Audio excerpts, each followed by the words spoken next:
Friends, welcome back my blog channel. प्रभु सभी को आशीष दे। तो आज का कोई खास लंबा चौड़ा ब्लॉग नहीं होने वाला, सुबह से लेकर शाम तक का।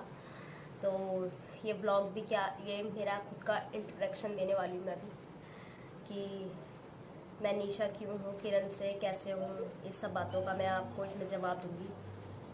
और मेरी शादी कैसे हुई, और मैं अपने घर क्यों नहीं जाती, और मैंने अभी तक वहाँ का क्यों वीडियो नहीं बनाया। आज मैं इन सारी बातों पर यहाँ डिस्कस करने वाली हूँ। तो मैं अपने घर इसलिए नहीं जाती क्योंकि मैंने लव मैरिज की है, और मैंने ये बात अपने घर में भी सबको बता रखी थी कि मैंने इससे शादी करनी है। तो मेरा भी नाम आता है कि निशा ने भाग कर शादी की है। तो मैंने कोई भाग के शादी नहीं की। सबसे पहले तो मैं आप सबको ये बताती हूँ, मैं कभी भी ये नहीं मानूंगी कि मैंने भाग के शादी की, क्योंकि मैं घर में अपने एक एक जने को बता के आई थी कि अब मैं नहीं आऊँगी वापस, क्योंकि बहुत ज़्यादा मेरा मूड ऑफ हो रखा था। सबसे पहले मैंने अपनी बहन के, बड़ी वाली जो बहन है, उसके साथ डिस्कस किया था बैठ के। तो मेरी बहन ने पूछा कि देखो सच में, मतलब मेरे हस्बैंड भी वहीं बैठे हुए थे, मैं भी वहीं बैठी हुई थी। तो उसने बोला, और मेरे घर वाले भी सब घर पे ही थे। तो उसने बोला कि तेरे को सच में इससे शादी करनी है, तेरी जोड़ी मैच नहीं होती, तू ये तो देख ले वो कैसा है, तू कैसी। मेरे को कुछ समझ में नहीं आया। क्योंकि मैंने अपने हस्बैंड को, यार सब उसका यूज़ करते हैं, मैंने, और उसको ऐसा लगे कि मैं भी उसका यूज़ कर रही हूँ, तो फिर मेरे दिल को ये चीज़ ना रह नहीं रही थी बिल्कुल भी, क्योंकि उसने हर जगह पे हेल्प करी। मेरा सिर्फ 3 महीने का प्यार था, सिर्फ 3 महीने का। उसके बाद मैंने इससे शादी कर। तो जानती मैं इसे बचपन से हूँ। क्यों? क्योंकि ये मेरा भाई था एक छोटा मेरे से, तो उसके साथ रहता था। तो बताने से पहले रोना आ जाता है यार, तभी मैं बताती नहीं। तो हर जगह पे हेल्प करती, कहीं पे भी जा रहा हूँ, क्योंकि मेरे घर से ज़्यादा पढ़ा लिखा कोई नहीं था। तो ये हमेशा बोलने में एक्सपर्ट, हर चीज़ में एक्सपर्ट। तो बैंक जाना है, इसको लेके जाना है, पुलिस स्टेशन लेके जाना है, कुछ भी काम है इसको लेके जाना है, गाड़ी गुड़ी खरीदनी है, फाइनेंस का कुछ भी काम होता है इसको लेके जाना है, ठीक है। तो हर जगह पे इसको ही लेके क्यों जाना, जब ये हमारा रिश्तेदार नहीं, कुछ नहीं। घर में पेंट पुताई होना, इससे भी करवाना है, बल्कि पैसे पूसे कुछ नहीं देना, ठीक है। तो जब मेरे को रियलाइज हो रहा, बहुत टाइम हो गए, मैंने देखा समझा, तो इसकी और मेरी बातचीत कभी नहीं हुई। मैं इससे, जैसे हेट करते हैं ना जो कोई पर्सन, हमें बिल्कुल पसंद नहीं होते कुछ, मेरा भी यही रूल था। 1 मिनट आती हूँ मैं। अगर मेरे डैड जिंदा होते तो शायद से ऐसा फैसला मैं कभी भी नहीं लेती। कभी भी क्या, मैं अपने पापा से बहुत प्यार करती थी, तो ऐसा तो मेरे दिमाग में कभी आता भी नहीं। और ज़िंदगी का फैसला मुझे ही अपना खुद लेना था। और क्योंकि एक मेरे साथ हॉरर एक्टिविटी भी होती थी, जिसके कारण ही मेरे हस्बैंड का और मेरा रिलेशन बनाया, क्योंकि वो मेरे लिए दुआ करता था बैठ के। तो इससे अच्छा, उसकी अच्छाई मुझे भाई है, तो ही मुझे उससे प्यार हुआ है, मैं झूठ क्यों बोलूँ। मेरी मम्मी ने कहा था एक दिन कि इसके लिए प्रार्थना कर दे। उसने उस दिन मेरे लिए प्रार्थना करी, तो मैं बहुत अच्छे से सोई भी थी।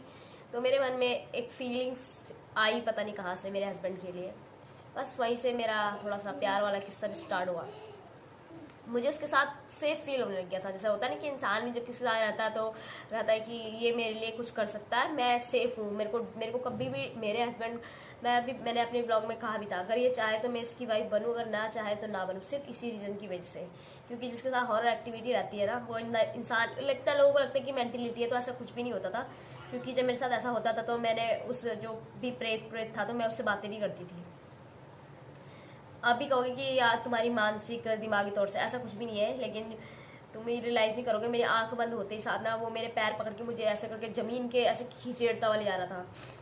तो कई बार घर में भी ऐसा ही हुआ है कि मेरी मम्मी की शक्ल में आके वो मुझे ले जाने की कोशिश कर चुका है 1-2 बार। मेरी मम्मी मेरे को आवाज़ मारी पीछे से, कहाँ जा रही है, ऐसे करके मैंने पीछे देखा तो पीछे मेरी मम्मी खड़ी थी और आगे कोई भी नहीं था। तो मेरे साथ बहुत बार घर में भी ऐसे हुआ है। तो बहुत सारी ऐसी बातें हैं, बहुत सारी घटनाएं ऐसी हैं जो मैंने अपना फैसला सही लिया है। जो भी लिया है, लोगों को लगता हो गलत फैसला है मेरा, भले ही मेरे हस्बैंड को लगता हो कि मैं उसकी लाइफ में आई, उसका गलत फैसला है। लेकिन कभी कभी, अभी जब हाल ही में मेरे घर वाले मेरे से बात करने लग गए थे, तो क्योंकि मैं अब अपनी बेटी से इतना प्यार मैं इसलिए करती हूँ क्योंकि अभी मेरी बेटी हुई थी, तो मेरी मम्मी भी मेरे से मिलने के लिए आई थी। क्योंकि मैं इसलिए अपनी बेटी को बहुत ही ज़्यादा प्यार करती हूँ कि मेरा बेटा हुआ तब नहीं आई मेरी मम्मी, लेकिन मेरी बेटी हुई तो मेरे से मिलने आई। तो मेरे लिए बहुत बहुत ही अंदर से खुशी हुई कि मेरी मम्मी मेरे से मिलने आई। उन्होंने मुझे मेरी गलतियों के लिए माफ़ कर दिया। कह रही मैंने तेरे को कुछ कहा क्या। आई मेरी मम्मी, मेरे को प्यार से गले लगाया। होता नहीं कि बच्चे को छोड़ देते हैं कि जा तू जो मर्जी कर, ऐसा कुछ भी नहीं किया। मेरी मम्मी ने आई मेरे से प्यार से गले भी लगाया, सब बातचीत भी करी कि मैंने तेरे को कुछ नहीं कहा, कोई बात नहीं, ये है, वह तो खुश है ना। तो यही मैं सब चाहती थी। तो ऐसी बात नहीं कि फ़ोन नहीं करती, फ़ोन भी करती है, कई बार फ़ोन भी करा उन्होंने मेरे को।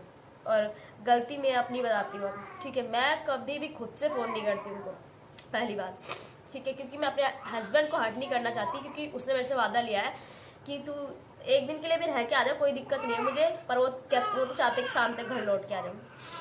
1 मिनट, नीचे बैठे बैठे थक गई हूँ, तो फ़ोन थोड़ा सा मैं ना ऊपर लगाती हूँ, यहाँ पे फिर बात करूँगी। यहाँ पे आप कह रहे थे कि निशा आपको किचन बहुत पसंद है, तो आप ज़्यादातर वीडियो हम बनाते हो क्योंकि यहाँ पर वीडियो अच्छा आता है सामने से। तो मैंने भी अपनी ज़िंदगी में बहुत सारी गलतियाँ की है, लेकिन जब कहते हैं ना, जब तक खुद से गलती ना करो और खुद से ठोकर ना लगे तो इंसान को कभी भी दूसरों की बातों पे विश्वास नहीं होता, वो दूसरों की बात को हवा में ले जाके उड़ा देता है। तो सबके साथ यही होता है, जब तक खुद से ठोकर लगती है तभी हम सबको अकल आती है, ठीक है। तो यही बात मैं कहना चाहूँगी। और अगर मेरी मम्मी मेरे को कहती है ना कि ये दिल मेरे को निकाल के दे दे, कि मेरे को अपने दूसरे बेटे को जिंदा करने के लिए उसको लगाना है, तो मैं ये भी दे दूँगी। क्यों?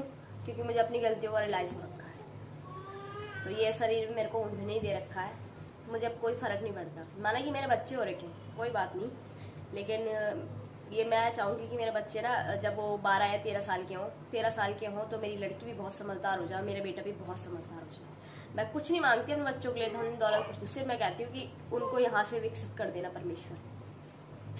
क्योंकि जो मैंने खोया तो मैंने कुछ भी नहीं, ज़िंदगी में मेरे को हमेशा पाया ही पाया है, और जो मेरे साथ बीत जाता है मैं उसको भूल जाती हूँ। काफ़ी टाइम हो गया है, तो मैंने जो मेरे साथ गलतियाँ हुई हैं लोगों ने भी भुला दिया है और मैंने भी भुला दिया है, क्योंकि जब तक ठोकर लगेगी तभी तो अकल आएगी, और ठोकर लगी है और अकल आई है। और अब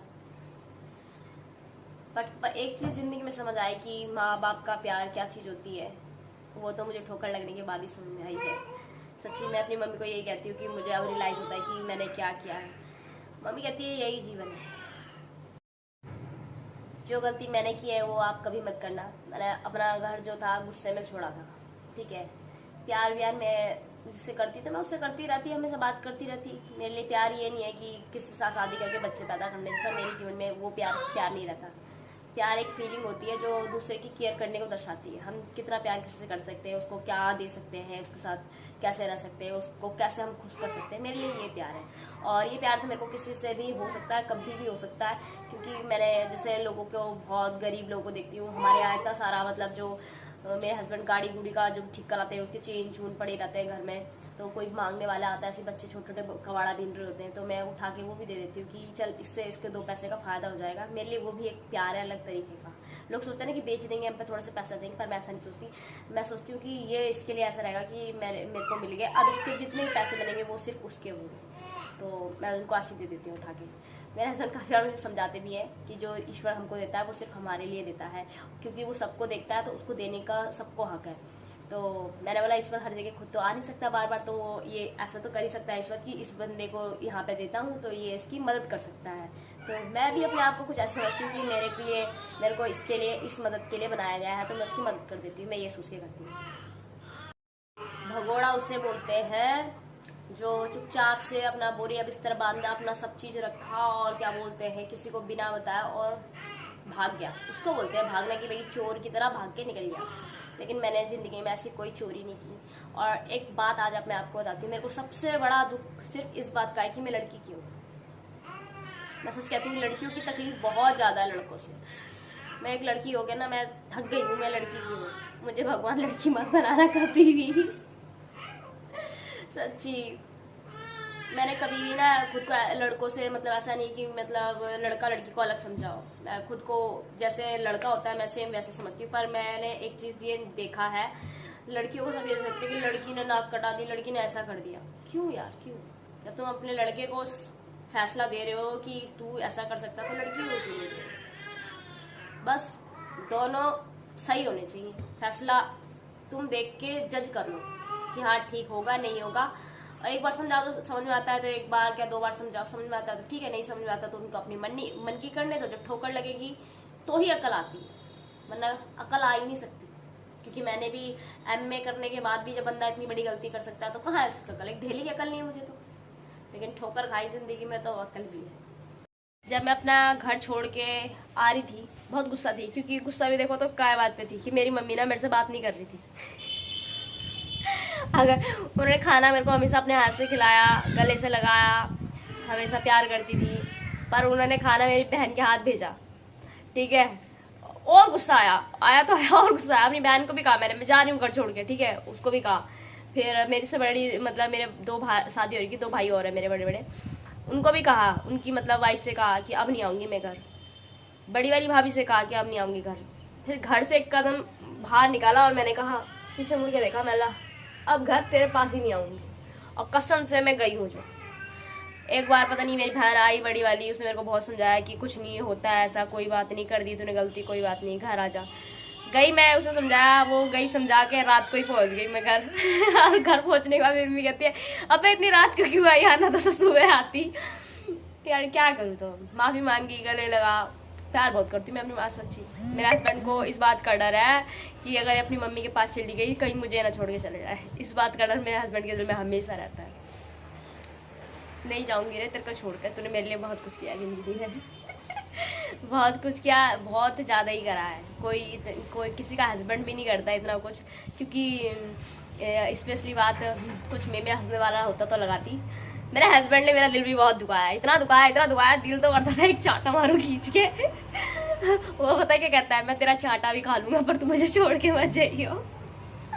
कोई बात नहीं, ज़िंदगी में गलतियाँ सबसे होती हैं। बस फिर मैं उनसे एक बात और भी कहती हूँ, अगर कभी मैं गलती करूँ जैसे तुमने की है, मैं करूँ तो तुम भी मुझे माफ़ कर देना, पर अपने साथ ही रखना, ठीक है। जितनी दुख मैं झेल सकती हूँ तो उतना तुम भी झेल लेना। कहता है निशा मैंने तो गलती कर दी कि तू मत करियो, मैं झेल नहीं पाऊँगा।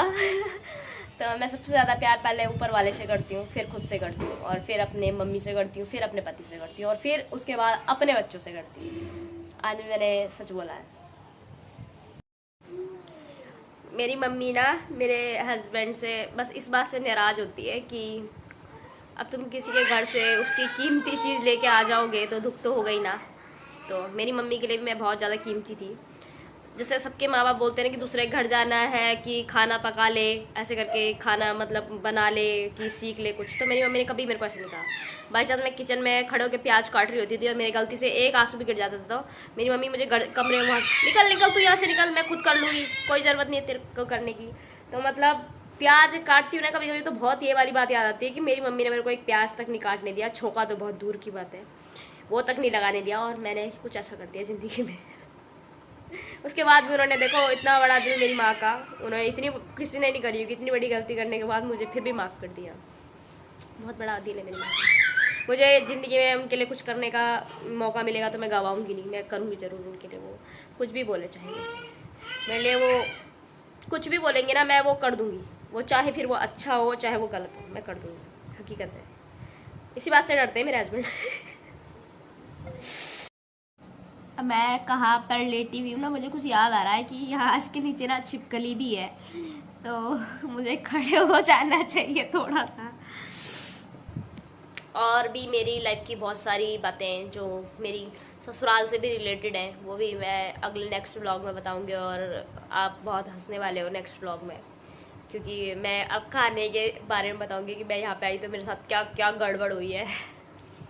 ठीक है, तो अभी के लिए ये व्लॉग मैं यहीं पे ख़त्म करती हूँ, और मैं अपने घर इसलिए नहीं जाती हूँ क्योंकि मैंने लव मैरिज की है और मैंने अपना घर अपनी मर्जी से छोड़ दिया था, और गुस्से में छोड़ दिया था, और बता के भी छोड़ा था। बस मेरी मम्मी भी बहुत गुस्सा हुई थी उसके बाद, फिर भी आई लव यू माँ। मेरी वीडियो को लाइक कर देना, मेरे चैनल को सब्सक्राइब कर देना, और थैंक यू सो मच जिसने मेरा पूरा व्लॉग देखा होगा। Bye bye.